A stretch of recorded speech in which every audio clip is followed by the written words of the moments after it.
Il nous reste un film à traiter. Oui, je vais vous parler de Septembre, c'est le bon mois, Sans attendre. C'est ce qui est chanté en fait au début du film. C'est une chanson populaire et c'est ce qui donne le titre du film. En fait, le titre original, lui, est beaucoup plus explicite et d'ailleurs divulgateur, puisque c'est Volveris, alors je sais pas comment ça se prononce, qui signifie, merci Google Traduction, qui signifie donc en espagnol, quand on traduit en français, ça doit dire tu reviendras ou vous reviendrez. Donc déjà, ça donne quand même une idée sur le film. Donc tout est dit de ce titre original. Alors, je vais quand même vous raconter un petit peu ce que c'est. C'est qu'après 14 ans de vie commune, on a Al et Alex, c'est marrant, il y a juste un chromosome X qui les change, ont eu l'idée inspirée, une idée qui est inspirée par le papa de la jeune femme, ce serait de fêter leur séparation. Oui, parce qu'après 14 ans de vie commune, ils ont choisi, mais les deux ont choisi, c'est vraiment conjoint comme décision de se séparer.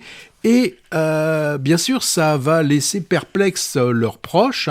Et voilà, ça va être pendant 1h54 du film, on va voir ces deux personnages aller expliquer à leurs proches qu'ils vont faire une fête, et oui, qu'ils s'aiment toujours, mais qu'ils ne s'aiment plus, mais enfin qu'ils veulent se séparer.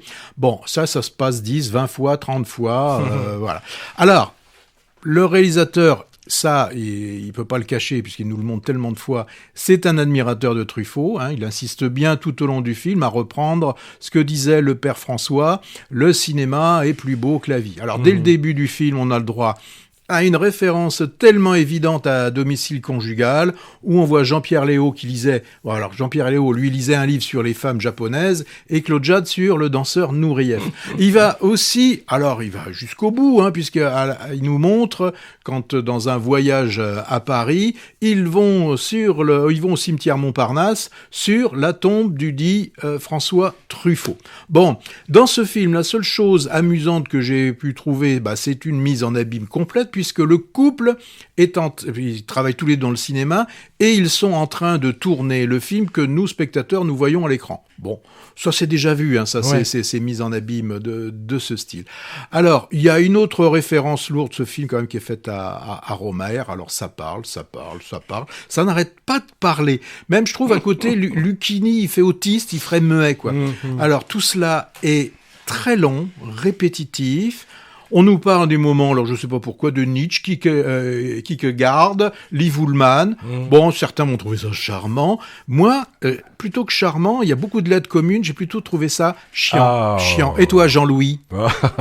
Non, je vais le sauver un peu comme tu exagères. Comédie de remariage, un peu spéciale, moi, ça m'a évoqué le Woody Allen des débuts, avec ces deux trentenaires intello-madrilènes qui passent leur temps à bavarder dans leur appartement, disant d'autres choses auxquelles... Ouais, mais c'est drôle, Woody Allen. Ouais, mais là, il y a un côté drôle, et ils sont même pas sûrs de croire ce qu'ils disent, sans cesse, ils tergiversent, ils changent d'avis, et puis bon, ce jeu méta sur la réalité, la vraie vie, et le cinéma qui interfère, puisque les deux protagonistes évoluent dans ce monde-là. Bon, alors, le réalisateur Jonas Trueba offre au passage donc des hommages appuyés. Alors, tu as dit... Appuyés.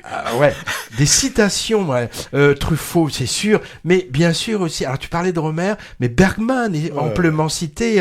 On peut d'ailleurs penser le film comme une sorte de scène de la vie conjugale, mais version comédie légère, mais un peu plus profonde qu'il n'y paraît.